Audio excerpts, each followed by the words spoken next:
راحلوا بالليل وساروا قصدوا المدينة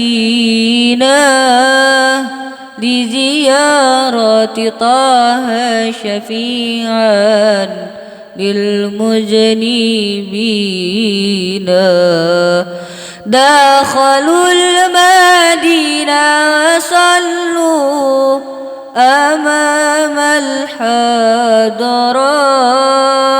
مسكوا صوبك وندوءا يا أبا زهرة. الكون وضاء منك مكة شريفة، هيا بنا نسعى ونقبل قبة المحروسة.